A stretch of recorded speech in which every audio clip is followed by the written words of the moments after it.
I will never forget the sound of that night. It wasn't the gunshots. It wasn't the screaming.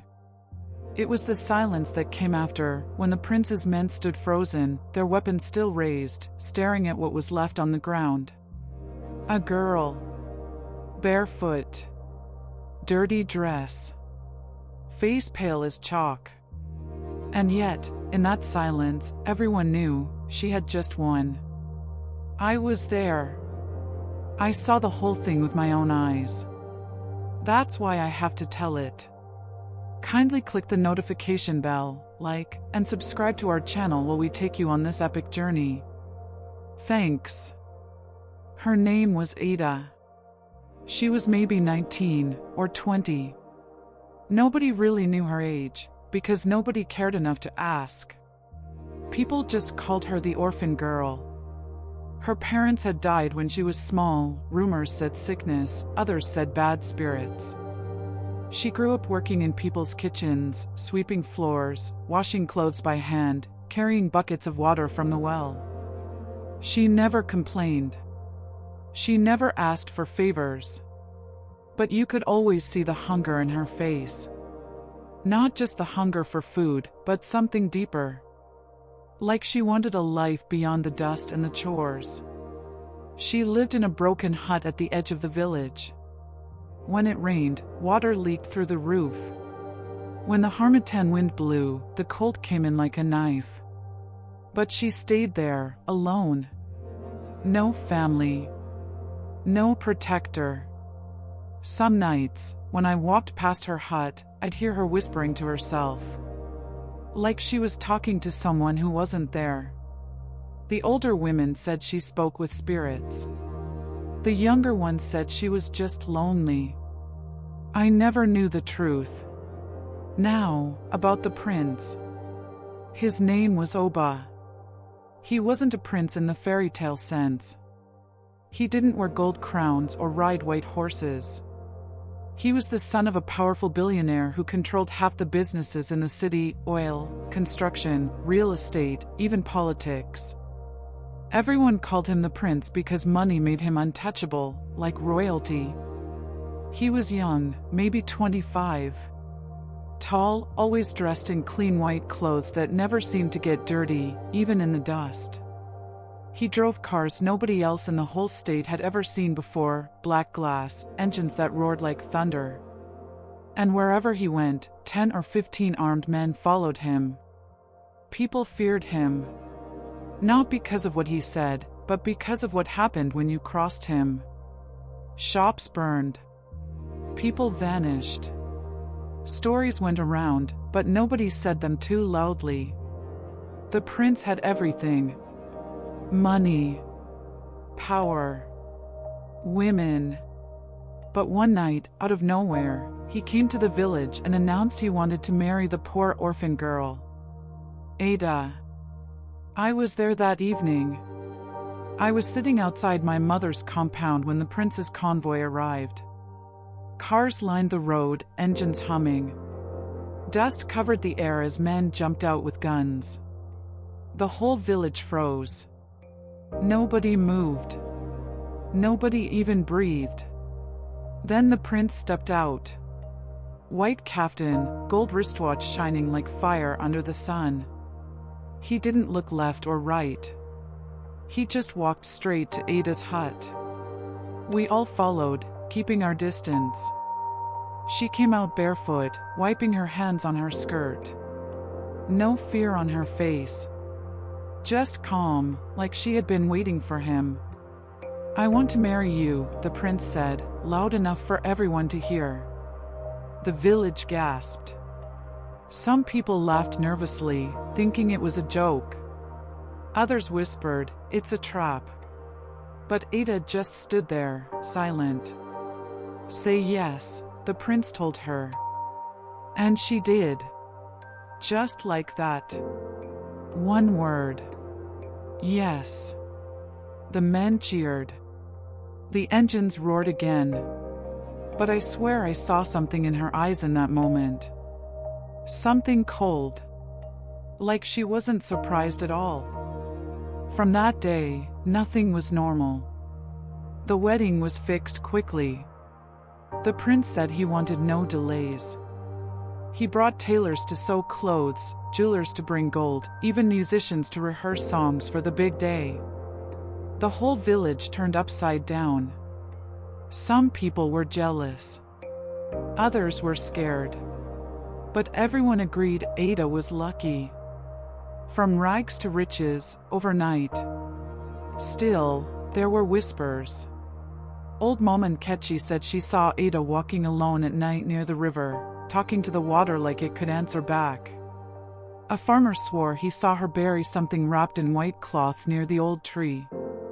Children said they heard a woman's voice singing in her hut, even though Ada lived alone. I don't know which stories were true. But I know one thing, whenever you looked at her now, she didn't look like the same girl anymore. There was a sharpness in her face. A strength that hadn't been there before. The day before the wedding, something happened that nobody expected. Another woman came. Not from the village, but from the city. She arrived in a black jeep, stepped out with heels clicking on the dirt, perfume filling the air. She was beautiful, tall, dressed like someone from another world. And she said she was the true wife of the prince. Chaos broke out. She showed papers, photos, even videos. Proof that she had been married to him secretly for 2 years. She said Ada was a thief, a pretender, and that the prince belonged to her. The prince denied it. He laughed in her face, said she was a liar. But she didn't back down. She said if the wedding went on, there would be blood. And there was. That night, men loyal to the woman came to the village with weapons. The prince's men were waiting. The fight started just after midnight. Gunfire. Shouts. The smell of smoke. People ran into the bush to hide. Some never came back. And right in the middle of it all was Ada. This is the part one can never explain. I was crouched behind a tree, watching the chaos. Men were shooting, knives flashing, bodies falling. And there was Ada, standing in her wedding dress, barefoot, her hair loose. She didn't run. She didn't scream. She just walked straight into the fight. The bullets didn't touch her. Or maybe they did, but she didn't bleed. She picked up a blade from the ground and faced the woman from the city. I swear to you, in that moment, it wasn't a poor orphan girl anymore. It wasn't even the Ada I knew. It was something else. Something older. Something the village had whispered about for years but never dared to name. And that's where the battle truly began. Long before the battle truly broke out, the signs were already there. But most of us ignored them. Or maybe we were too scared to say them out loud. The first came the very night the prince asked Ada to marry him. When his convoy left, and the dust settled, people swore they saw footprints leading away from Ada's hut. Bare feet, small like a woman's. But here's the strange thing, those footprints glowed faintly, like fireflies pressed into the dirt. By morning, the prints were gone. 2 days later, goats started dying. Not one, not two. Whole flocks. Their eyes wide open, tongues out, no blood, no wounds. Just dead. Old Mom Nkechi shook her head and said, "This is not a marriage. This is a battle." But nobody wanted to listen to an old woman. You see, our village had an old story. A story about the river woman. They said once, long ago, a spirit from the water fell in love with a hunter. She followed him home, took the shape of a poor girl, and lived among people. But when he betrayed her, she killed him in his sleep and cursed the land. For generations, people said she still came back, sometimes in the shape of a lonely girl, sometimes in the cries of the night. The elders warned us, if a woman who belongs to nobody suddenly belongs to a prince, beware. It may not be love. It may be debt. When Ada agreed to marry the prince, some whispered that the river woman had chosen a new game. The arrival of the city woman added fuel to the whispers. Her name was Amaka. She wasn't just beautiful, she carried herself like someone who had never been denied anything in her life. She wore diamonds on her fingers, her car shone like glass, and when she spoke, her voice cut like a blade. She told us all, "I am his wife. I have lived with him. I have shared his bed. This village girl is nothing but bait. She will drag him to ruin." But what struck me most wasn't her words. It was Ada's silence. She didn't argue. She didn't defend herself. She just looked at Amaka the way a snake might look at a bird, calm, patient, certain that time would do her work for her. That silence was heavier than any curse. Stranger things followed. On the third night, the moon turned red. Not a full eclipse, just a stain, like blood smeared across the sky. Children cried. Dogs barked without stopping. And in the river, the water bubbled though no fish jumped. People avoided Ada's hut after that. Even the tailors who came to sew her wedding dress refused to enter. They worked outside, their hands shaking. One tailor swore she saw another figure inside the hut, tall, thin, with hair falling like seaweed. But when she blinked, it was gone, and Ada was just sitting there, watching. By then, no one needed to be told. We knew the old folklore wasn't just a story. It was walking again. The prince ignored it all. He laughed at the whispers, mocked the old women, told his men to silence anyone who spoke against the marriage. "Do you think I fear your village spirits?" he shouted one night in the square. "Money is my god. Power is my shield. This girl will be my wife, and nothing, not man, not woman, not ghost, can stop me." The crowd clapped because they were afraid not to. But inside, we all knew he was wrong. Folklore doesn't care about money. Spirits don't bow to power. The night Amaka brought her men was the breaking point. They came with weapons, machetes, guns, iron rods. Not an army, but enough to send terror through the village. The prince's men were ready. They had rifles, bulletproof vests, even grenades. To them, it was just another fight. But for us, it was something else. The air felt heavy, like a storm about to burst. The trees shivered though there was no wind. And the river, which usually whispered soft at night, roared louder than we had ever heard. Some said it was just fear. But those who knew the old stories said, the river woman is awake. And where was Ada through all this? She was sitting in front of her hut in her wedding dress.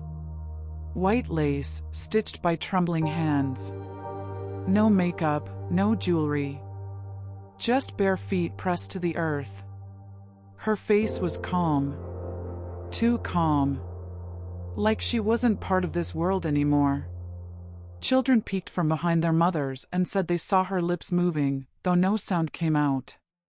Some swore they heard singing in their heads, a song that wasn't in any language they knew. One boy fainted. When he woke, he said he saw water dripping from her eyes, though no tears fell. The adults told him to keep quiet. But I believed him. When the first shot rang out, the ground itself seemed to shake. Men shouted. Guns cracked. The sky lit with fire. I hid behind a tree, heart pounding. Around me, villagers scattered, screaming, carrying children into the bush. But even in the chaos, my eyes stayed on Ada. She rose slowly, the lace of her dress catching the moonlight. She picked up a blade from the ground, though she had never been trained. And she walked straight into the fight. Amaka saw her and screamed, "You will not take him from me." The two women faced each other, not with words, but with something deeper. I don't know how to explain it. The air thickened. The gunfire seemed far away. It was like the whole battle bent around them. And in that moment, I understood this wasn't just about love or marriage. This was a war older than the prince, older than the village, older than us all. Later, after that night, the elders would gather and shake their heads. They said two women cannot fight over a man unless he himself is cursed. They said the river woman never fights alone, she always drags another woman into the net, using her as a mirror. And they said once a battle like that begins, blood is the only way it ends. As I watched them, I felt something I had never felt before. It wasn't fear of death. Not even fear of spirits. It was fear of truth. The truth that the stories we laughed at, the warnings we ignored, the whispers we dismissed, were all real. And now we were trapped inside them. The first man to die that night was not from the city, not from the prince's side either. It was a villager. He was unlucky, caught in the open when the shooting started. A stray bullet tore through his chest, and he dropped right there on the dusty ground. His wife screamed, ran to him, but the prince's men kicked her away like a dog. That was the moment we all knew, this was not just their fight anymore. It was war, and anyone near it was meat. The village square turned into a battlefield. The prince's men moved like soldiers, shouting codes, firing in bursts, using the cars as cover. They had training. They had weapons. Amaka's men were fewer, but they were fierce. City thugs, rough from the streets, swinging machetes, rushing with no fear. They didn't care about dying. They cared about dragging someone down with them. The sound of blades clashing against rifles, screams, boots pounding, gunfire cracking, it was like hell opened its gates in our village. I pressed my back to the tree, shaking, praying nobody saw me. Then I saw her. Ada. Her wedding dress was already stained brown from the dust. She walked through the chaos like someone who could not be touched. A bullet zipped past her shoulder. She didn't flinch. She picked up a machete from a fallen man. The blade was wet. She didn't wipe it. She just gripped it with both hands and kept moving. Amaka saw her coming. She dropped her high heels, pulled a knife from her bag, sharp, curved, gleaming under the moon. The two women locked eyes. The men around them kept fighting, kept killing, but for me, everything slowed. This was the center of the storm. Ada swung first. Wild, untrained, but strong. Amaka dodged, quick like a cat, slashing Ada's arm. Blood ran down Ada's sleeve, but she didn't cry out. She swung again, harder. The machete clanged against Amaka's knife, sparks flying. The crowd of fighters began to circle them. Guns lowered. Blades paused. Even in war, men wanted to see two women fight for a prince. But this wasn't a game. This was survival. Amaka lunged, stabbing at Ada's stomach. Ada twisted, the blade grazing her ribs. She countered with a heavy swing, hitting Amaka's shoulder. Blood sprayed. Amaka hissed, but she didn't fall. Their dresses tore. Their skin split. Their breaths turned to growls. It was not beautiful. It was not graceful. It was ugly, raw, bloody. And yet, it was the truest part of the whole night. As the women fought, the prince stood at the edge, shouting orders to his men, hiding behind the cars. But when Amaka's men pushed forward, stronger than expected, something changed.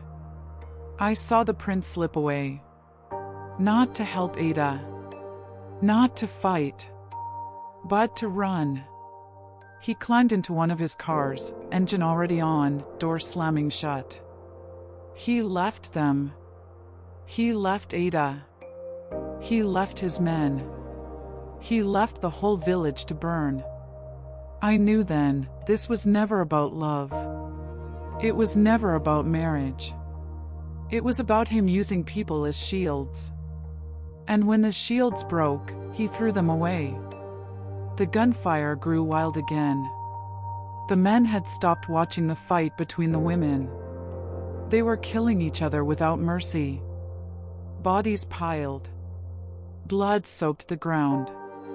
Screams filled the air.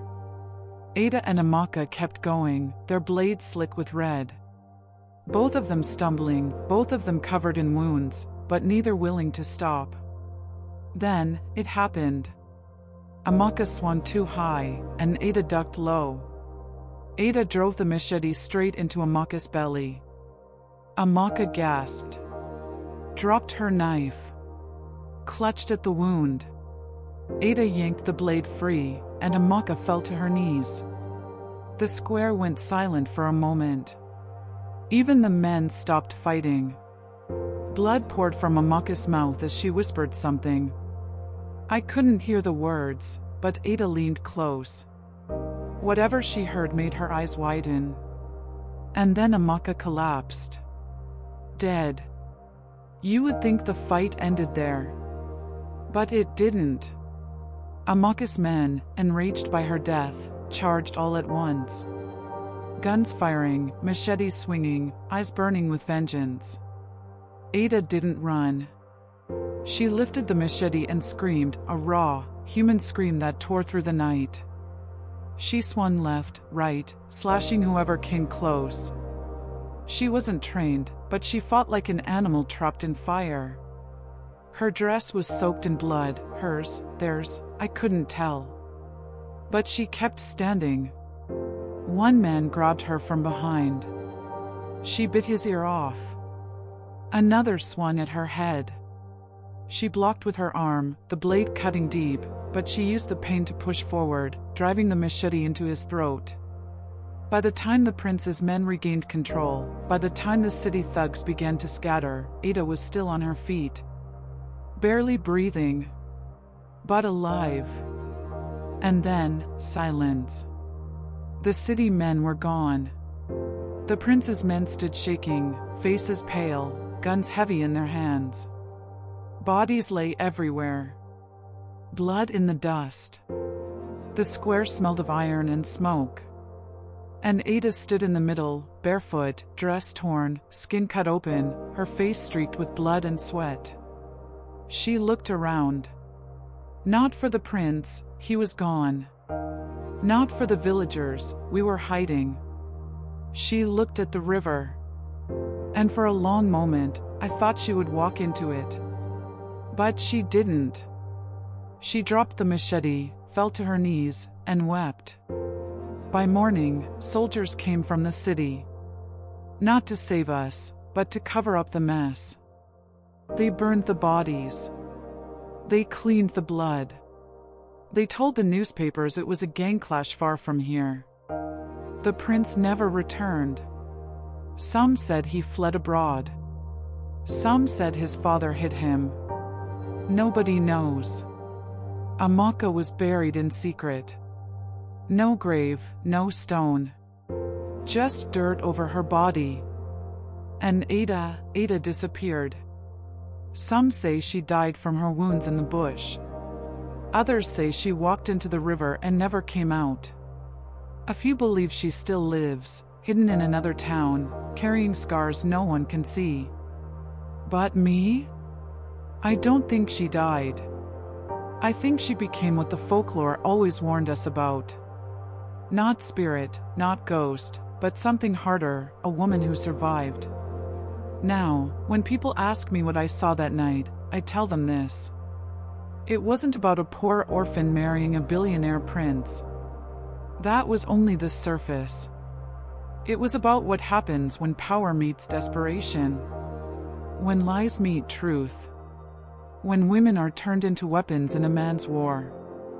The prince is forgotten. The men are forgotten. But the image of Ada, barefoot in her torn wedding dress, standing over the bodies, it will never leave me. Because in the end, it wasn't the prince who won. It wasn't the billionaire's money. It wasn't even the men with guns. It was her. The poor orphan girl. And the silence after her victory was the most terrifying sound I have ever heard. For weeks after the battle, our village was not the same. The square, once the place of laughter, weddings, and markets, smelled of ash and iron.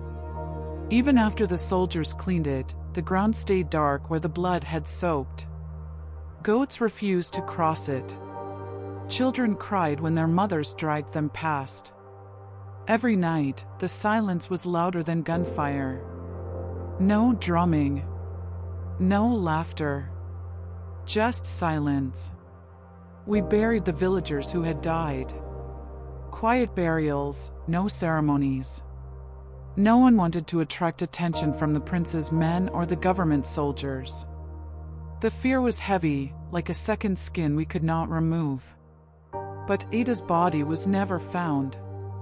A month later, people began to whisper again. One woman swore she saw Ada in the market of a nearby town, wrapped in a scarf, carrying a basket of cassava.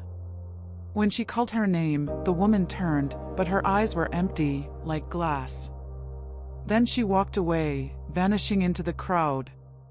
A farmer claimed he saw her at night near the river, kneeling in the water, washing her torn wedding dress until it turned red again. He ran home shaking, swore never to pass that way again. Others said they dreamed of her. Dreams where Ada stood at the edge of their beds, holding a bloody machete, saying nothing, just staring. The elders shook their heads and said, "When a woman dies in battle, she does not rest. She becomes the battle itself." 6 months later, the prince returned. Not to the village, never to the village, but to the city. I heard it from a trader who came back from there. He said the prince walked with bodyguards 24 hours a day, his face hard, his eyes darting. He no longer dressed in shining white. He wore only black. The trader said people no longer called him the prince. They called him the cursed one. Businesses collapsed under him. Deals failed. His father's empire began to crack. Every contract he touched, every building he opened, something went wrong. Workers died in accidents. Trucks caught fire. Investors pulled out. "Someone follows him," the trader whispered. They say at night, when he looks in the mirror, he sees her. The orphan girl. Standing behind him. I believed it. One evening, I walked past the river. The moon was thin, the water calm. I heard a sound, soft, like humming. Not a song I knew. Not even a language I knew. And then I saw her. Ada. She stood ankle-deep in the water, her white dress torn, her hair falling like shadows. She didn't look at me. She didn't move. She just stood, staring at the water, humming. I froze. My legs felt like stone.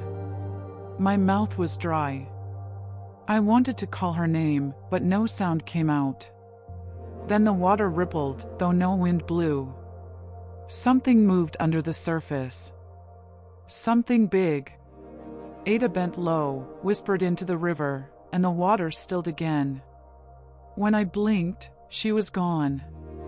Since that night, I stopped doubting. The story of Ada spread far beyond the village. Traders carried it to other towns. From towns it reached the city. From the city it became a tale told by firelight, by drunk men in bars, by mothers warning daughters, by fathers warning sons. It changed shape with every telling. Some said she was a spirit who punished greedy men. Some said she was still alive, waiting to finish what she started. Some said she was hunting the prince, and when she found him, his blood would stain the streets of the city. But the lesson stayed the same. Do not play with a woman's life. Do not think money can bury truth. Do not think power can silence pain. Because when those things fail, what rises is worse than death. Sometimes I still dream of her. I see her in the square, barefoot, dress soaked in blood, machete in her hands. She doesn't look at me, but I feel her eyes anyway. When I wake, the silence is still there. The silence from that night. The silence after the screaming. And I know Ada is not gone. She has only become something larger. A story that will never die. Now, years later, children play a game in the village. They call it the orphan bride. One child ties a rag around her head, carries a stick like a machete, and chases the others while they scream and laugh. They don't know the real story. They don't know the smell of blood, the sight of torn flesh, the sound of death. But the name remains. The memory remains. The poor orphan girl who married a billionaire prince, not for love, not for riches, but in battle. And every time the story is told, the river whispers a little louder. By the time 2 years had passed, Ada's name was no longer spoken as just a rumor. She had become a shadow that followed the prince wherever he went. Men in the city whispered that they saw a barefoot woman in torn white lace walking down highways at midnight. Some said she appeared in hotel corridors. Others swore she stood at the back of nightclubs, watching the prince from the crowd, only to vanish when the lights blinked. At first, people laughed. Called it ghost talk. But then, people around the prince began to die. One of his drivers was found in his car, throat cut, body slumped over the wheel. A bodyguard disappeared during a nightclub party, never found again. Even his younger brother was killed in a traffic accident when the brakes failed. The newspapers never printed Ada's name. But the streets did. They called her the orphan bride. The prince was no longer the same man. He stayed locked inside his mansion most days, iron gates and armed guards at every corner. When he did leave, it was in armored cars, windows black as night. He stopped attending public events. He stopped smiling. He stopped wearing white. The man who once laughed at our village spirits now jumped at every shadow. But no matter how many walls he built, no matter how many guns he carried, the whispers said Ada was still coming. I would not have believed it if I had not gone there myself. A cousin invited me to the city for work. I thought I could escape the memories of the village, escape the silence of that night. But the city had its own silence, and it was worse. Because every time I passed the prince's mansion, I felt it. The same heaviness. The same stillness. Like the air was waiting. And one night, I saw her. It was past midnight. I was walking home from the market where I carried loads for traders. The street was empty, the lamps flickering. Then I saw a figure. A woman. Barefoot. Wearing a torn white dress. She was standing at the corner, her head tilted, her hair hiding her face. I stopped walking. My throat went dry. My legs refused to move. She didn't look at me. She didn't speak. She just walked slowly toward the prince's mansion. Step by step, silent, her feet leaving faint smears on the pavement. And I knew this was the night. Later, the guards would say they didn't see her enter. The cameras would show nothing but static. But I was there, outside the gate, hiding in the shadows, watching. One moment the guards were laughing, smoking cigarettes. The next, their throats were open, blood spilling on the marble steps. I never saw her blade move. But the blood was there. She stepped over their bodies and pushed the gate open with her bare hands. And then she was inside. The mansion was bright with lights, but the air was dead. No sound, no music, no laughter. Just the heavy beat of my heart as I crept closer, drawn by something I couldn't name. Through the window, I saw him. The prince. Sitting alone in his grand living room, bottles of whiskey on the table, his face pale, his hands shaking. A pistol lay on his lap, his finger twitching near the trigger. He looked like a king surrounded by riches, but his crown was fear. And then she entered. Ada walked into the room barefoot, dress torn, skin scarred. She carried no gun. Only the same machete I remembered from the village square. The prince raised his pistol, aiming at her. His hand trembled. "Stay back," he shouted. "Stay away from me." Ada said nothing. "Do you know who I am?" His voice cracked. "I am not afraid of you. I am not afraid of anyone." But the pistol shook harder. His eyes filled with tears. Ada took one step closer. Then another. And in that silence, I heard it, the same sound from years ago. Not her voice, but the silence after it. The silence of death. The prince fired. Once. Twice. The bullets hit her. I saw her body jerk. I saw the red bloom on her dress. But she kept walking. His pistol clicked empty. He screamed, threw the gun aside, fell to his knees. "Please," he begged. "Please. I'll give you money. I'll give you everything. Just let me live." Ada raised the machete. For the first time, she spoke. "You already gave me everything." And then she struck. The blade came down, hard and sure. His scream was short. His body hit the marble floor, twitching once, then still. Blood spread across the white tiles, a dark pool around his head. The prince was gone. The alarms went off. Guards rushed in, shouting, guns raised. But when they entered, there was no Ada. Only the dead prince, blood on the floor, eyes staring wide into nothing. I swear to you, I saw her walk out the back door, machete dripping, barefoot steps leaving a red trail. But the guards never saw her. To them, it was as if the prince had died alone. The newspapers wrote it as an assassination by unknown attackers. The police blamed rival businessmen. The family buried him in silence. But the streets knew the truth. The orphan bride had finished her work. It has been years now. I have never seen her again. But sometimes, when I walk past the river, I hear that same humming. When I close my eyes, I see her barefoot in her torn wedding dress, machete in hand. And I know this. She was no ghost. She was no spirit. She was flesh and blood. But what she carried, the pain, the betrayal, the survival, that was bigger than flesh.